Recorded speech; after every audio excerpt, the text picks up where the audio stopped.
Every single one of us has somebody in our lives that we love, but we would love to have them change. Whether it's to have them be healthier and exercise more, or be better with money, or maybe clean up after themselves, or get motivated and find another job. No amount of pressure or wanting or wishing is working, at least not in my marriage. We want to change people in our life, whether it's our partner, our kids, or our parents, or our employees. By doing that, we can control our world. I think in some situations, perhaps what we need is to work on ourselves.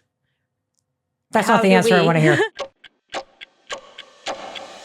I am so glad that you tuned in today. I'm Mel. I'm so excited about this conversation because you and I are going to be learning from a world-renowned neuroscientist whose research focuses on how you can change other people's behaviors and opinions.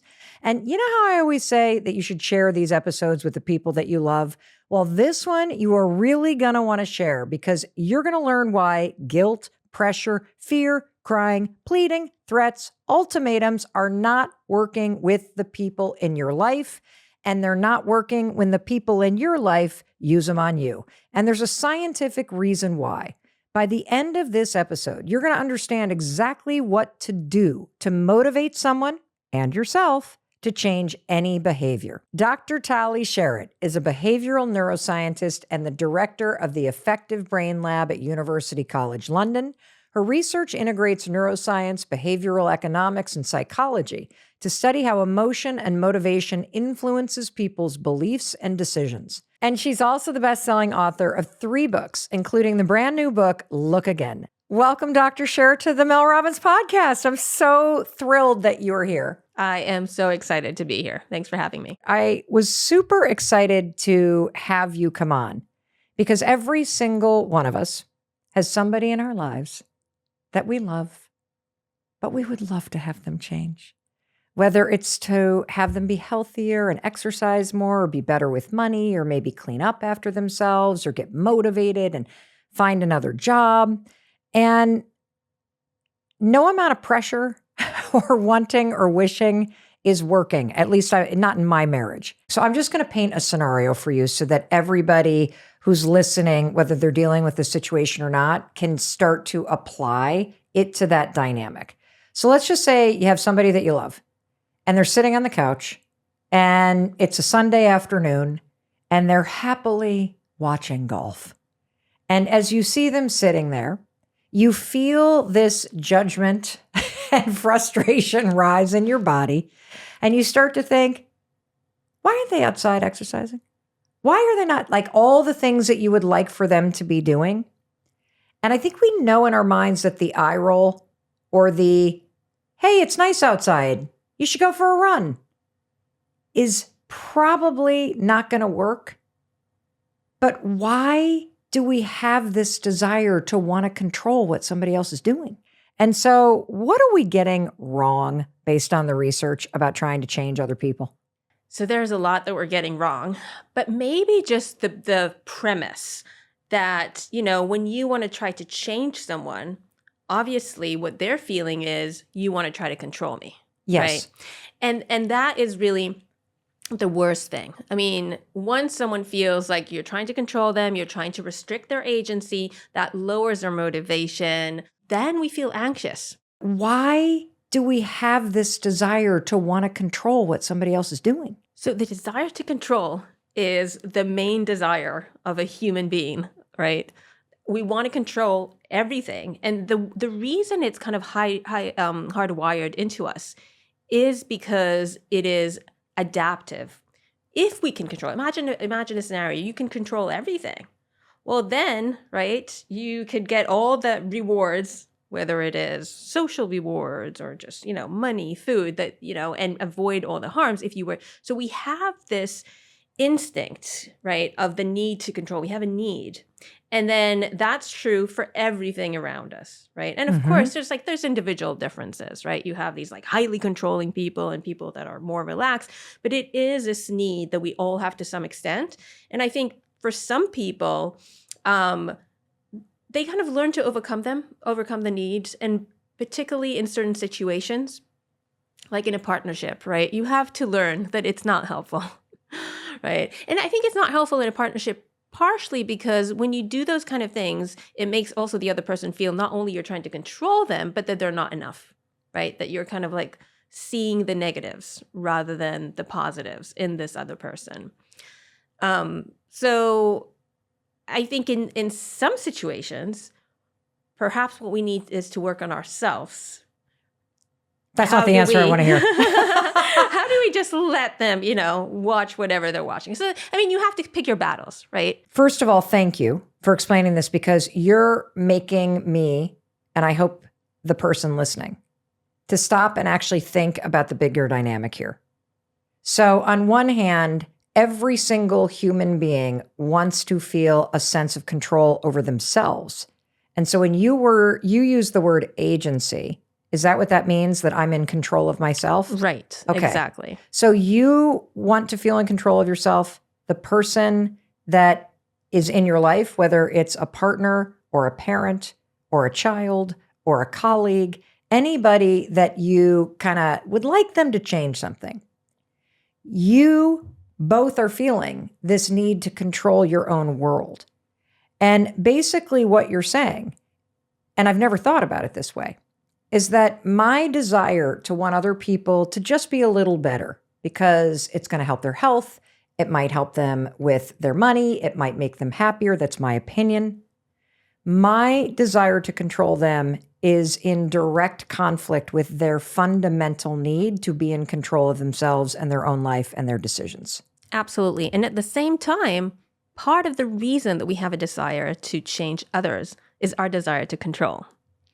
Even if it's not. Okay, wait, hold on. Let me see if I got this. So part of the reason why we have a desire to change others is because it's part of our need to control everything in our own life. Can you explain more about that? Like, we want to change people in our life, whether it's our partner or our kids or our parents or our employees or colleagues, partially because by doing that, we can control our world, right? To some extent.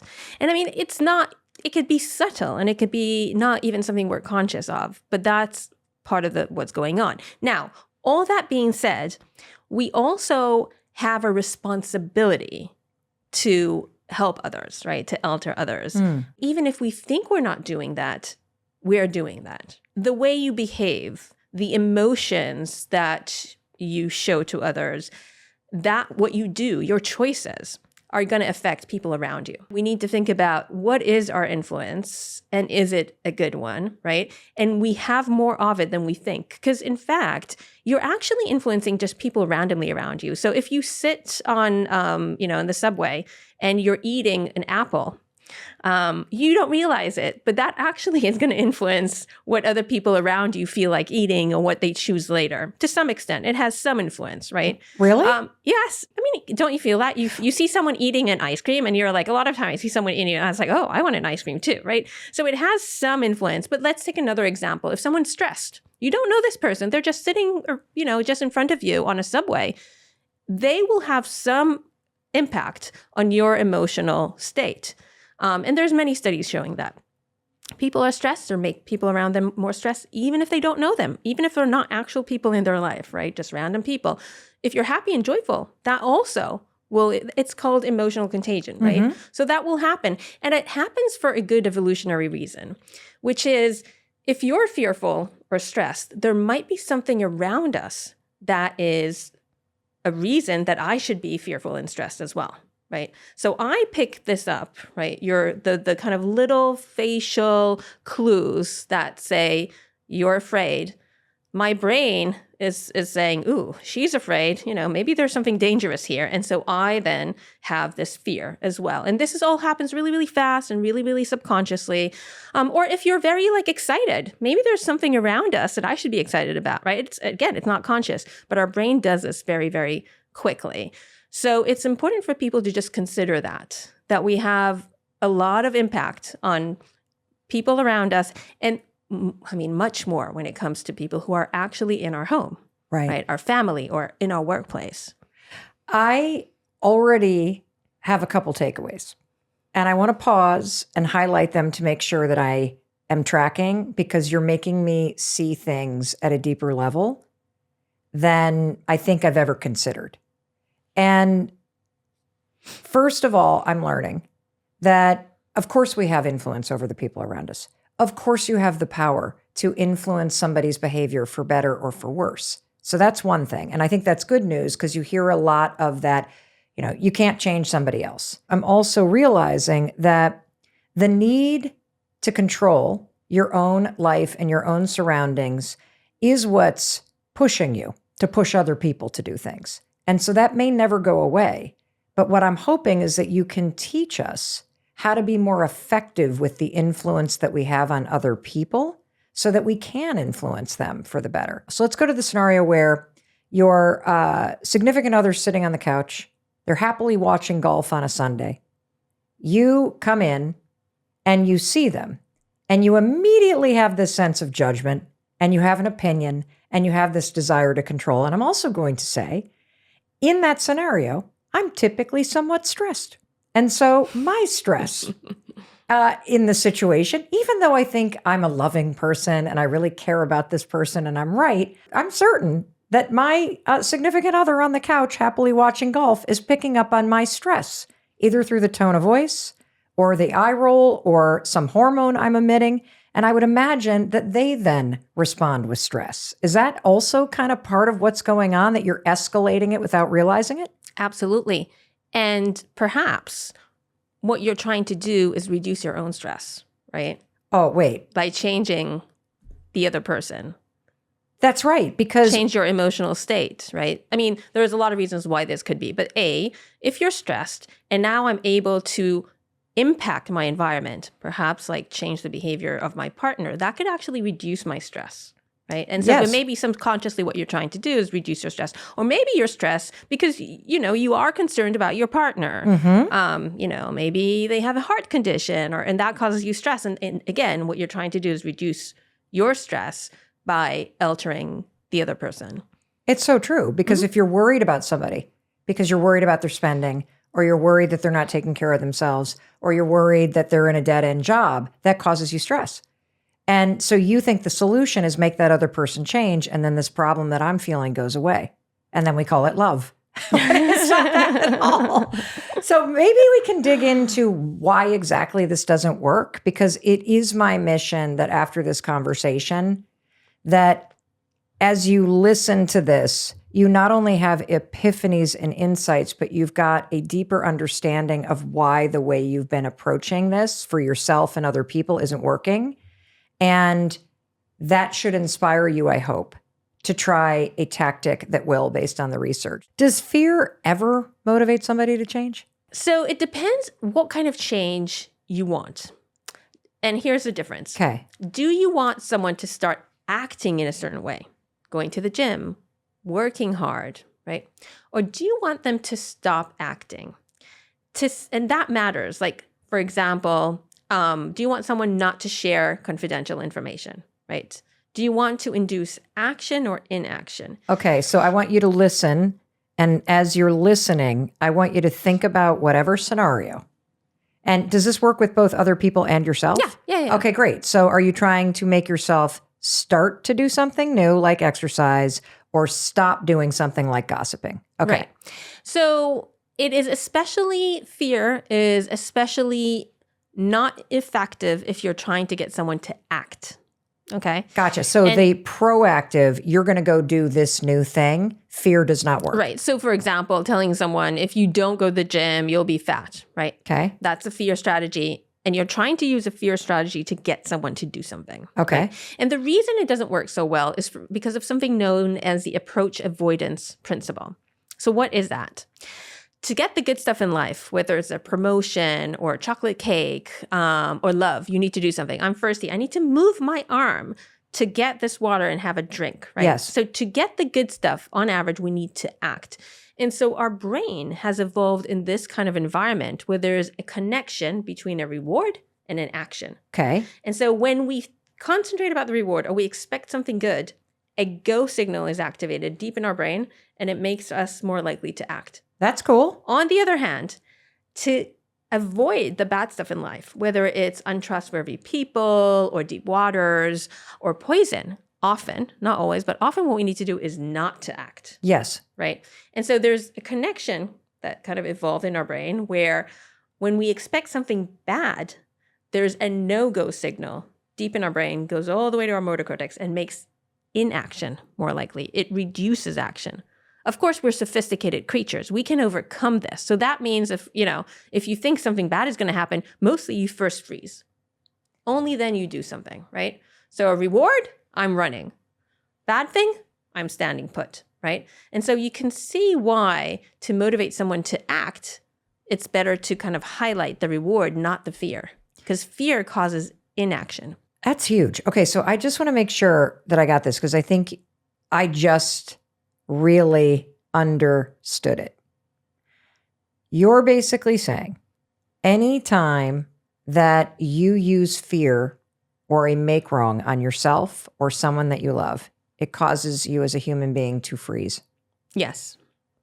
It is completely backfiring as a tactic.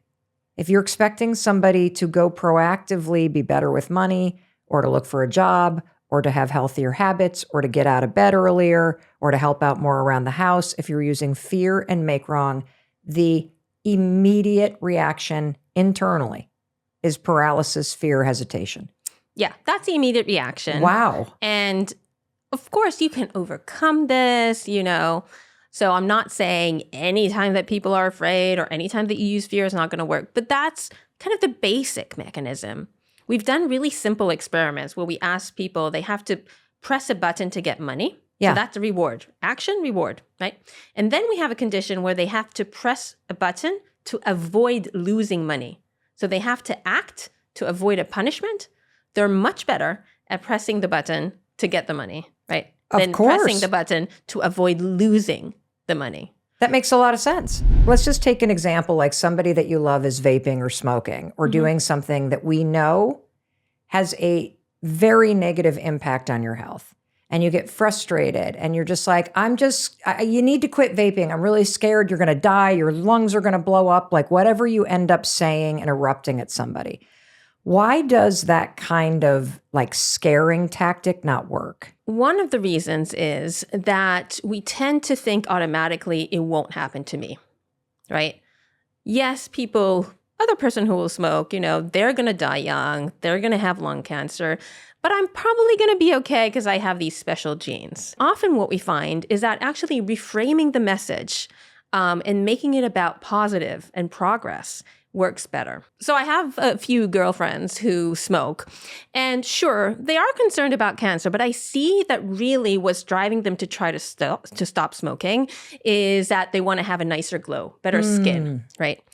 So you want to reframe this to highlight what is the positive outcomes. And taking it in a different domain, for example, you might say, instead of saying to someone, if you take route A, you will lose time and money, which is the negative frame, right? You would say, if you take route B, you will gain time and money. So does this work in both the situation where you want to motivate yourself and in situations where you're trying to motivate someone else to change?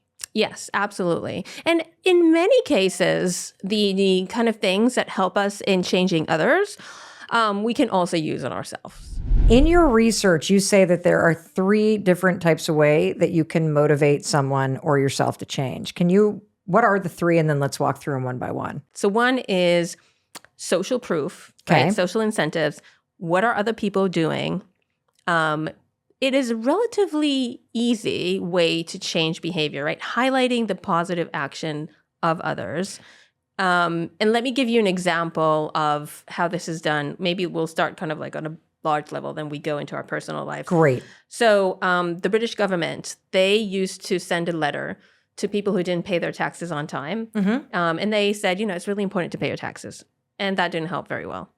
So then after that, they added one sentence. And that sentence said 9 out of 10 people in Britain pay their taxes on time, right? They're highlighting the good behavior of others. And that increased compliance by 15% and fought to bring the government 5.6 billion pounds. So that's amazing. Really easy, right? Okay, now let me ask you though, because here's the thing. If I listen to that example, I think to myself, if I were to march in and say to my husband, Chris, you know, Tali's husband is exercising every day of the week and he looks really great. That would probably not motivate Chris. I don't think, but that's the social proof. Like, how do you use social proof when you're trying to nudge somebody else in a positive way? Okay. The other kind of thing to think about when it comes to social incentives and social proofs is, again, we talked about this a little bit before, is that if you're trying to change a behavior, it's really helpful to model that behavior, right? You want kids not to be on their phones and you're on the phone half the time, right? That's not good. Or you want them to eat well, but then, you're not eating the apple.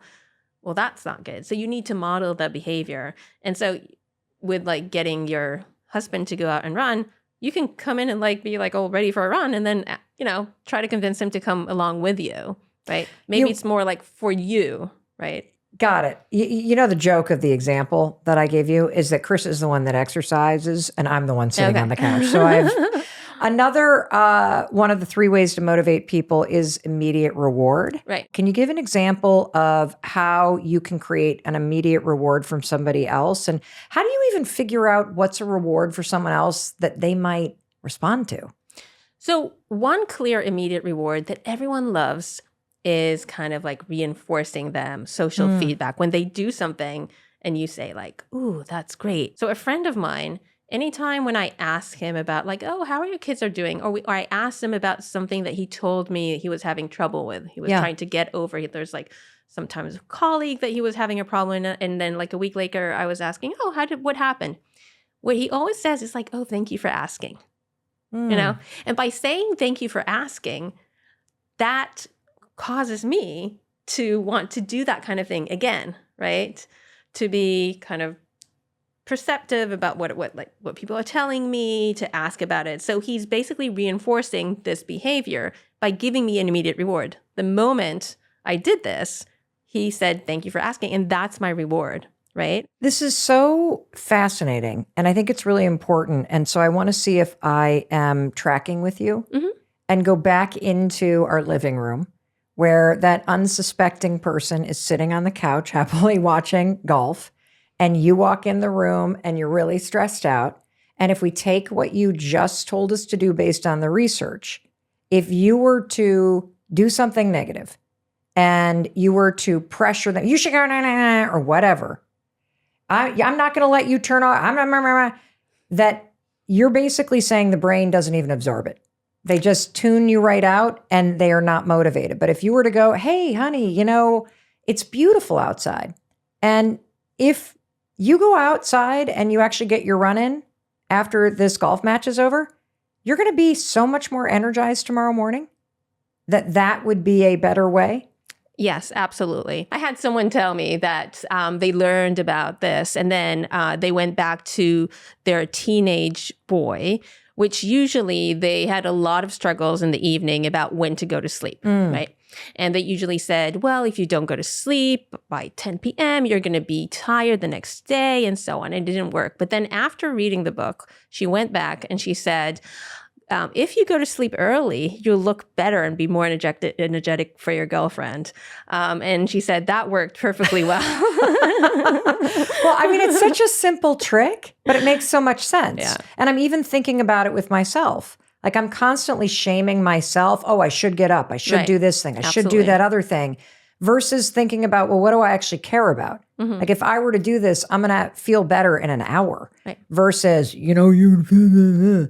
And I guess that brings me to the next question, which is we all know what we could or should be doing, right? You know that if you want to be healthier, you need to exercise today. You know that if you want to write the book, you need to be writing today. You know that if you'd like to be in a different job in a year, you better dust off your resume and do it today.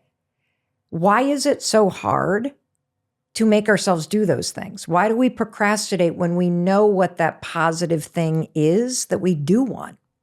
So that positive thing in all the examples that you just gave, they're in the future, right? While the good stuff is just in front of you, right? So the chocolate cake is there. I can have a bite now and immediately I'll get a sugar rush. Immediately. It's certain. Or the drink is there. I'll drink it and for the immediate time, it will make me feel good, right? Or I can sit on the couch and watch golf or Netflix show or whatever, and that will be an immediate gratification. The joy is immediate. For all the other things that you said, I will do the action now, but mostly the rewards will be in the future. So I write the book now. It will be published like in 2 years, right? I exercise now. I will eventually fit into my jeans, but it's not going to happen immediately, right? So there's this problem it's a temporal gap between what we need to do, which we need to do it now, and the reward that we will get, which be in the future, versus the stuff that's probably not good for us, but the reward is immediate, right? So that's a problem. And part of the problem is what's known as temporal discounting or present bias. What does temporal mean? Right.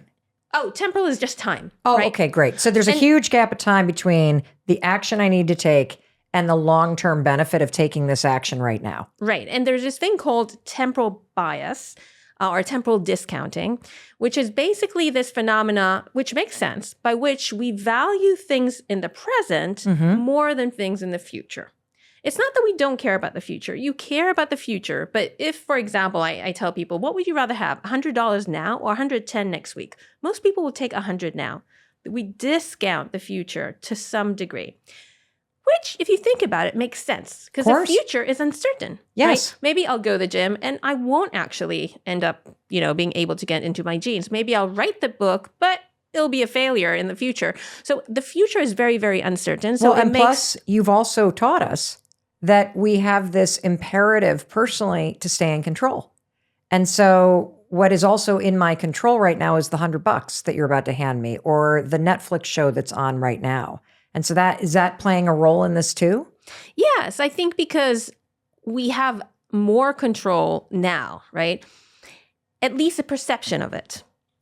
In fact, if I do something now, it will impact the future. So I do have some control over the future, but because it's relatively uncertain, because there's so many days and everything can happen, maybe I'll die tomorrow, right? So I put all this work in and then I'm dead in a week, right?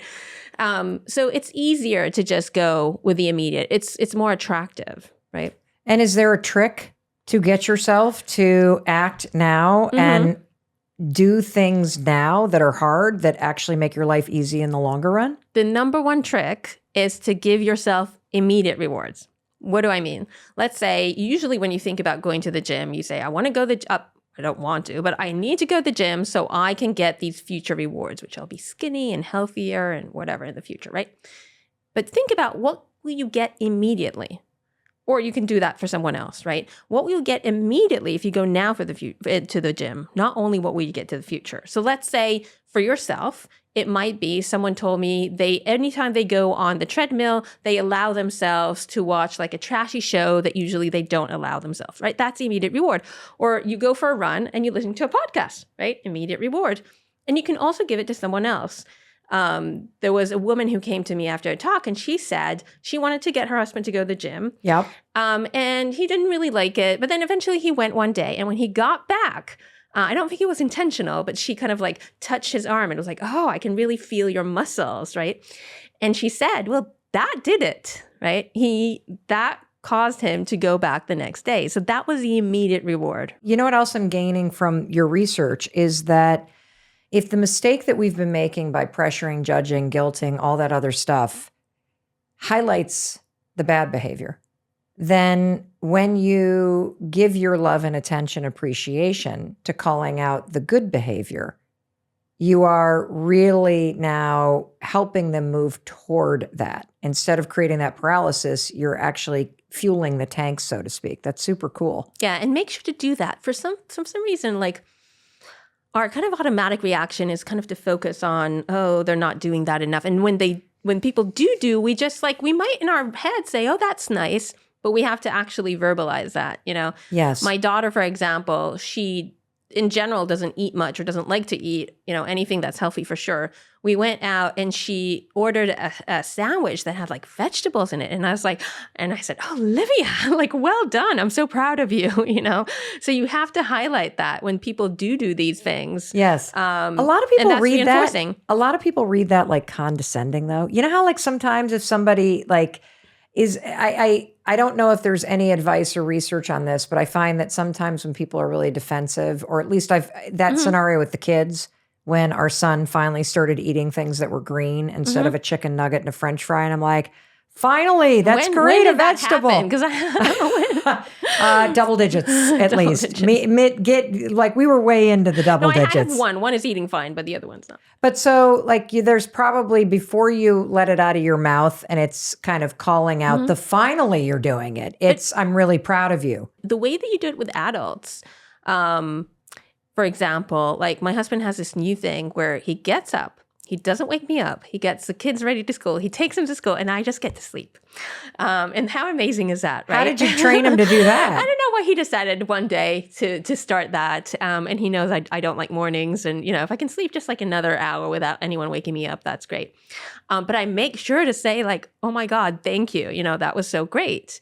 And I think that's good for everyone. Of course. The third way you can motivate people to change that we've talked about is progress tracking. How do you use that if you're trying to help somebody get better with money? Okay, so a lot of progress tracking, there's a lot of apps for all of these things. There's a reason why lots of these apps, whether you're tracking your steps or you're tracking, your expenses, there's apps for all of these things. Maybe you don't need to track everything. I don't know what it is that the goal, but think about what the goal is, and then you can track the specific elements that are related to that goal. How does the progress fuel into your motivation to keep going? Because there must be a connection based on the research. Right. So it's just the joy that we feel from progress, right? When we see that we're progressing, that is really what's causing us the joy. When we do well, that is also joyful, but it is doing better, right? That is even more joyful. Like imagine like you're running a marathon and you're doing really well.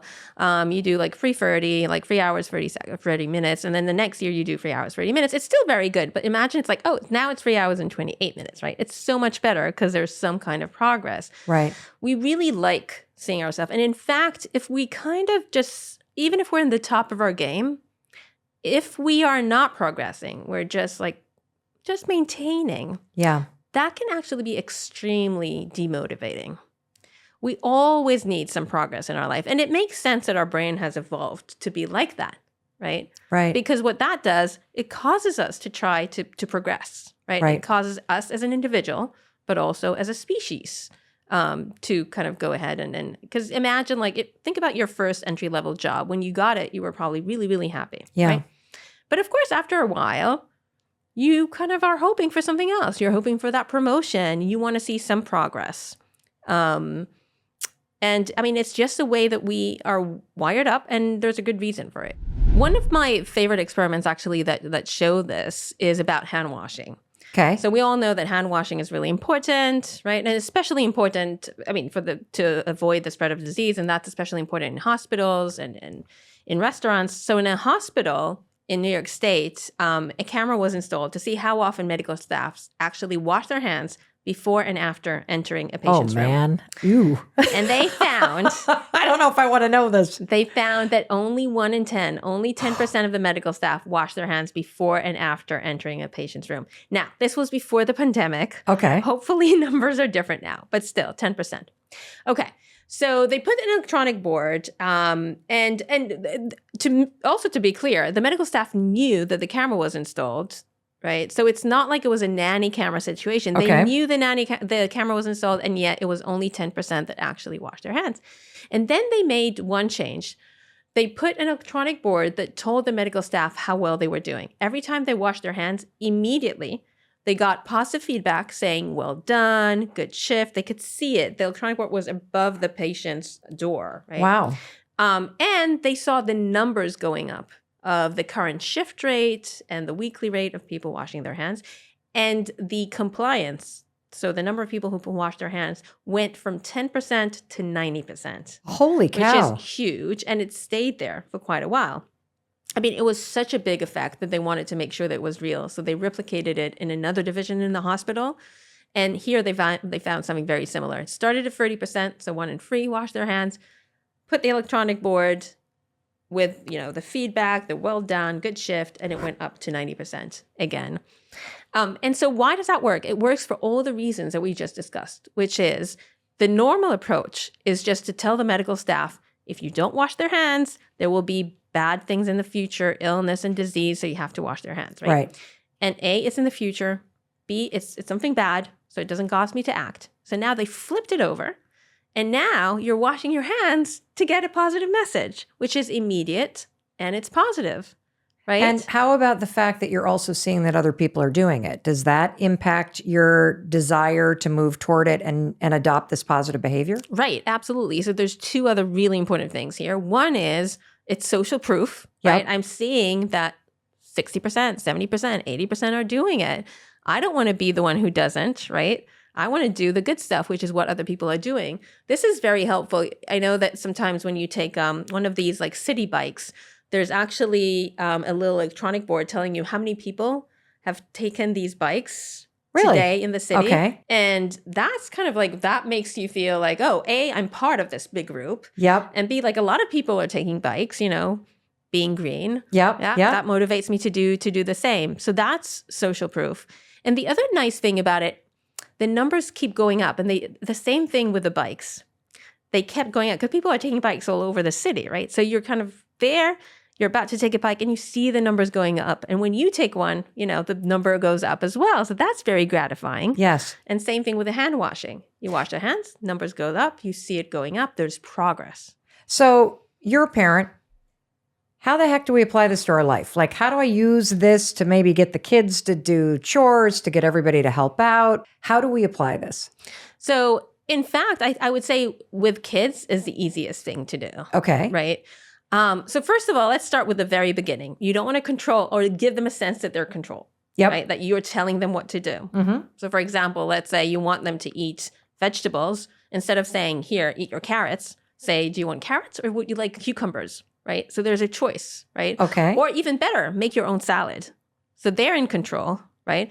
Or, a lot of times you may ask, do you want me to choose what your vegetable or do you want to choose yourself? Ooh, that's sneaky. I like that one. I like that one. Sometimes they prefer, especially, my kids are now, and they're not that old, they're 8 and 10, but they, dress themselves as that. But like when they were younger, sometimes I would choose their outfits, but I would ask, hey, do you want me to choose your outfit or do you want to choose it today? And so sometimes they want me to choose, but telling me that they want me to choose is a choice. So now I'm not taking the control out of them, right? Yes. They're giving it to me. It's a bit different. So they're still maintaining their agency. This comes to play a lot, right? Instead of telling someone, let's say it's like an employee, instead of saying, okay, this is what you're going to work on, right? This is what you need to do. Give people options, right? Yep. Same thing with clients. Even if you're a doctor, you could say, well, this is a treatment, I think. Or you could say, well, here are a few options. Gotcha. Right? Let's talk them through and see what's best, right? So you're kind of, and you don't want to give too many. This is also interesting. You don't want to, whether you're a doctor giving options to people or whatever it is, you don't want to give too many options because that can be overwhelming. There's a famous study where people are given an option to choose between 60 different jams in a store. And some people are so overwhelmed, they just leave empty-handed, right? Right. But 2 or 3 options, that's an easy way. Giving people a choice is an easy way to maintain their sense of control, agency, and their motivation. Like, for example, if, so I bike to work and I don't always put a helmet on.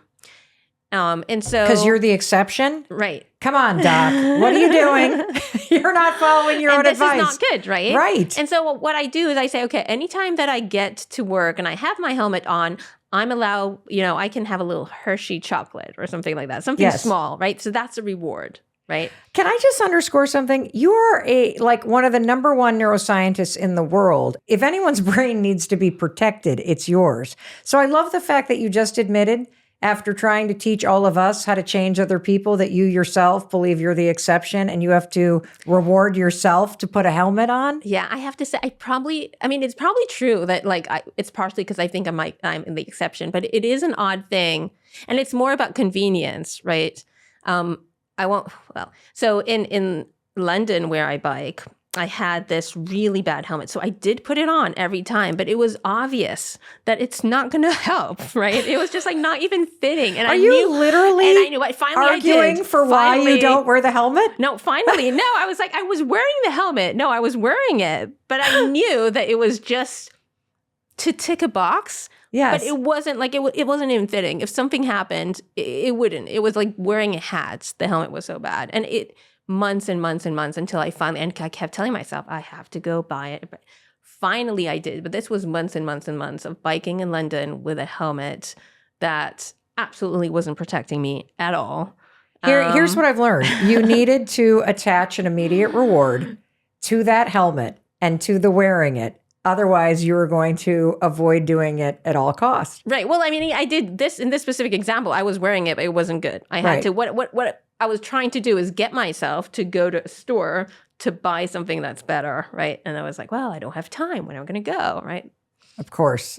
Immensely relatable. I think what I'm really hearing over and over is that we are naturally wired to move towards the positive. We are naturally wired to move toward the immediate benefit. And so much of the way that we approach change with ourselves, and certainly the way we approach change in the people that we love or other people around us, is with negative reinforcement, with threats, with pressure, with fear. And so you're really highlighting over and over and over again to start thinking about helping people move toward what's good versus trying to shove them away from what's bad. And, I wonder, we all have that person in our lives, whether it's ourselves or somebody that we love, that is so resistant to change. Is it human nature to be defensive or to not want to take accountability for the changes that are going to make our life better? So again, there's a lot of individual differences, right? Okay. So you actually have people who really like, trying different things and so on. But it is difficult to change because what we're doing now, the status quo, that's the easiest thing, right? It's easy to just go ahead and continue doing what you're doing. Making a change means effort. And there's all this uncertainty. If I continue doing what I'm doing, at least I know what the outcome is, right? If I try something new, I don't know what the outcome is. It's uncertain. People don't like uncertainty. It's very aversive. But it turns out, because most people don't like to be, I don't know what's going to happen. We like to predict. And in fact, that's what our brain is doing all the time. We're predicting the next thing. We're predicting, you're predicting my next word. You're not even noticing it. It's predicting what's going on. So that's what we're trying to do. And we don't like it when we don't know what's going to happen. And change means uncertainty. But it turns out that on average, all else being equal, change actually tends to do us good. So there's a great study by the economist Stephen Levitt, where he had people go online and write something that they wanted to change. And it could be something small, like just change your hair, or it could be big, like entering or exiting a relationship, entering or exiting a job. So they wrote down what they wanted to change, and then he asked them to flip a virtual coin. If the coin hit heads, go ahead, make a change. And if it was on tails, then stick with the status quo. And then he came back to them 2 weeks later and 6 months later. First of all, he found that they were more likely to make a change if they got heads. So 25% more likely. Well, hold on. Which one was heads? I've already forgotten. Make a change. But basically, whatever the coin showed, really? It actually had an effect. 25%. I mean, it's not huge, but it's something, right? Yeah. Which sounds crazy. Right? It does sound crazy, because I would have predicted the opposite. I would have predicted that if the coin flip was don't change, people would be like, don't tell me what to do. I'm going to go change. You watch me. You know what I'm saying? Okay, so if you got the coin toss, you were more likely to make the change. Which is actually, it's a really interesting question. Why then? We can talk about that. Why did that even work? Which wasn't the point of a study, but it's an interesting question. I'd like to know, why does that work? Yeah. Okay. So it's like giving someone else a responsibility, or it's like, well, I've thought about it so much, and now it's as if it's like, the someone has told me, right? It's fate, I have to go with it. It's a sign. It's beyond me, something like that. But okay, so 25% more were likely to change. But importantly, when he came back 2 weeks and 6 months later, what he found was that on average, and there's like a lot of people in this study, thousands and thousands of people, on average, those people that made a change were happier, right? Of course, some people weren't, but on average, a change was related to an enhancement in your well-being. And I think there's at least two reasons why this is. One is, if you're already thinking about a change, there's a reason. What's the reason? That something needs changing, right? Like if you're thinking about changing a job, or you're thinking about moving house, there's probably a reason that you're thinking about it, which is that there's something that's not great that could be better. Right. And so that's one reason why a change ends up being good, because it probably is time for a change. To be clear, this doesn't mean that, it's recommended to always change if you're, leave your relationship. It doesn't even say what the change is. Perhaps you're thinking about a change regarding your relationship. It doesn't say break up. It says a change is needed. So maybe you have to go to therapy as a change. Maybe it's like change your routines, right? But a change is needed. And the second reason I think why a change on average ended up being a good thing is because a change means more variety in your life. It puts you in a new state, a state of learning. If you make a change, you're now in some kind of different situation, in a different environment. You need to learn something. Maybe you're moving jobs, so you need to learn something. And people, although they don't necessarily predict it, they really enjoy learning. When we are in a state, this is why people are listening to your podcast. This is why podcasts are so, why they're so popular. That's why you're here. People love learning. And when they learn, it makes them really happy. There's a simple study conducted by two neuroscientists, Rutledge and Blaine. And what they found is that they had people do a task. And if they did well, they got money. And they liked getting money. They were happy when they got money. But it turned out that they were even happier when they learned something about the task. So learning really brings you joy. And learning is basically a change, right? That's true. And That's so true. I think a change brings, diversity to your life. Variety puts you in a state of learning. So I want to ask for your advice based on the research for how somebody might approach a situation, because I'm sure as they're listening to you, they're thinking, I feel very inspired. I feel very hopeful. And I really want to have a conversation with a person in my life that I do want to support in changing.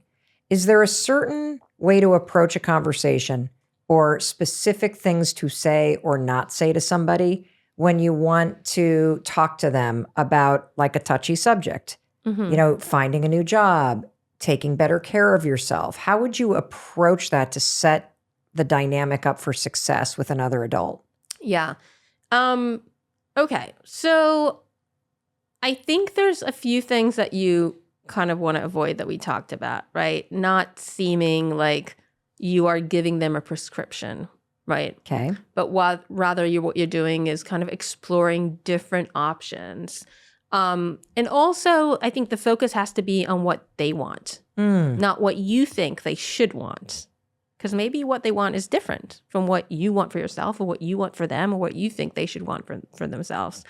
And what you've taught us that we will never get away from is that at the end of the day, you want control over yourself, and the person that you love wants to feel like they're in control of their lives. And so this is a conversation to walk into that really is eyes wide open, that you may be worried or stressed or care about this issue deeply, but what really matters is what this person wants. Right. And what I found interesting is that when you ask people about how they're feeling about things, you just ask them. Right. You get really a lot of information, right? That's when they start kind of talking. So I think maybe that's a good starting point, right? Yes.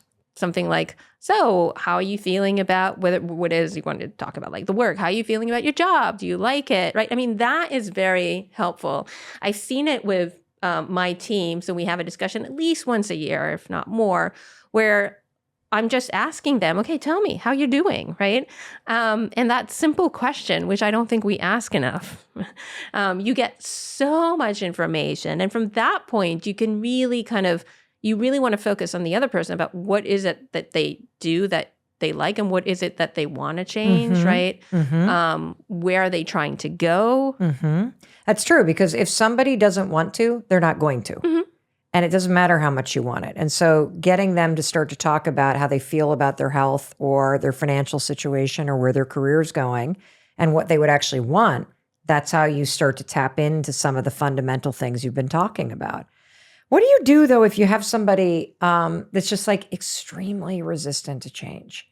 Is there anything that you would recommend based on the research that you try with somebody who just is, whether it's scared, anxiety, digging their heels in, stubbornness? Is there an approach that's more effective than another one? So I think often people who are very resistant to any kind of change is because they have negative expectations of how they will feel or what the outcome will be if they change, or they think, it's not possible. I'll try and I'll fail. Often it's about our expectations. So I think it's helpful to think about, what is it? Like, how can I get to this positive place, right?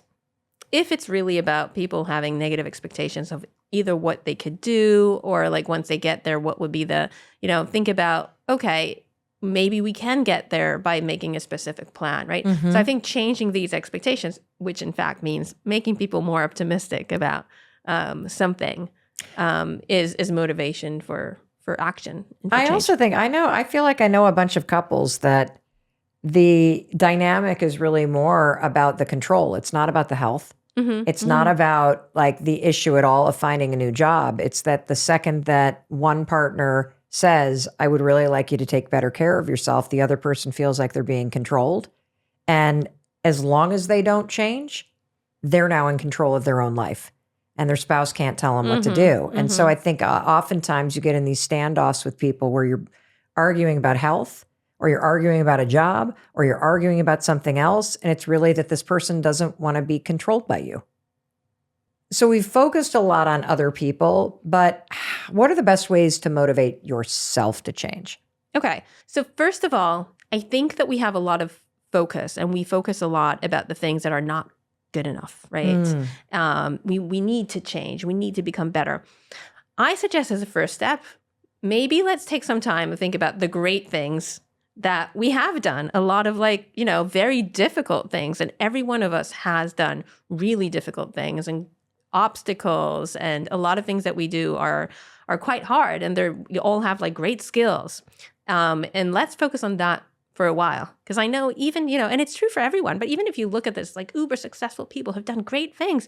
I mean, they also focus on, this could be better, right? And the reason that's helpful is because that gives you confidence and strength. When you say, look, I've done this and this, and you say to yourself, not to anyone else, right? I've done this and this and this, that gives you strength to kind of say, okay, maybe I have what it takes to do whatever the next change is that I want to do. Right. And then really motivation, a lot of the motivation comes from the belief that you can do that. Right. Not having motivation, it could be a few things, but a lot of times it's also like, it's not going to work. Right. It's a pessimism. Right. And so to have motivation, we need to think through, what are the steps? What is a plan? So maybe I want to write a book. Well, that's quite huge, right? Yeah. And that, how do I get motivation? Well, then maybe think about the specific steps that I need to do, right?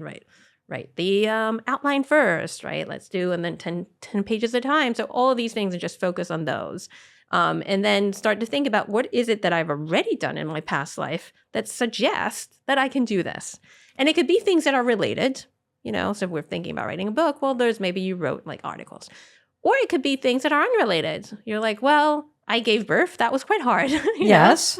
Or, I raised kids. That was quite hard. So there's a lot of things that we've done in our life that are hard, and we overcome them. And, that's good to have in the back of our minds. So I love that, because you're right. A lot of the change comes from a make wrong and from a should. And if you, step one, do an assessment and say, let me just give myself a little bit of credit here. Yeah. I've done a lot of hard things in my life, whether it's related to this or not. And I've also shown up in major ways for other people. All of that is evidence that I'm pretty amazing, and that I can apply that to this new thing that I want to do. So if you can wrap your mind by using past experience around the belief that it is possible for you to show up, it is possible for you to chip away at this. What is the second kind of most important thing to add in to keep you moving forward? What's very helpful is have other people who believe in you, right? It's nice to know that like other people have trust in you, because it changes your confidence in yourself as well. Of course. But I want to just make sure that the person listening who is somewhere in the world right now and does not have that support, because I get a ton of questions from people that are listeners to this podcast that one of the biggest challenges is I feel like I want to make all these changes and I'm not getting the support from my family. And I'm getting kind of the side glance from my friends about starting this new real estate business, or my family's busy drinking while I'm, trying not to. And so if you don't have that support and you've done step one and you've really looked for your own life for evidence that you can do this, what else can you focus on? Because it's really discouraging when you're trying to change and you don't feel like the folks around you are supporting you. Yeah, and I'll tell you what else you can do. But before that, I suggest you go and find it. And I think it's possible. So for example, if you want to start a real estate, let's say you're, a woman, you want to start your own real estate company. Well, there are kind of groups that you can find probably on social media. So I think even if you're saying, well, in my family, I'm not getting support, you could find that support elsewhere. Just try at least to look for it, because I think it's possible. I am so glad you said this, because here is what I learned too late.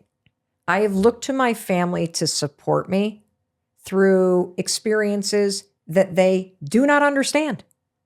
Chris is wonderfully supportive. He doesn't have a clue what I deal with day to day in my business because he doesn't run a business like this, and neither do my kids. And so I love that you said that, because also looking at people who have never been where you're going or don't understand where you are means you will feel misunderstood and not supported. And the best thing that you could do is seek out the people that are doing what you're doing, or who you think are competing with you, because they're not. They're the people on the planet that actually understand what you're up against. So thank you for reminding us that there's support all around us if we're willing to look for it and go find it. Well, Dr. Tali Sharot, thank you so much for being here. And I also wanted to thank you for spending time with us today. And in case nobody tells you, I wanted to tell you that I love you.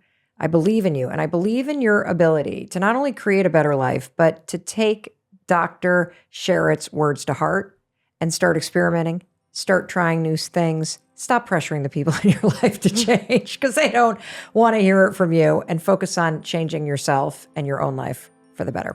Alrighty, I'll talk to you in a few days. And for you on YouTube, first of all, I just want to say thanks for hanging out with me.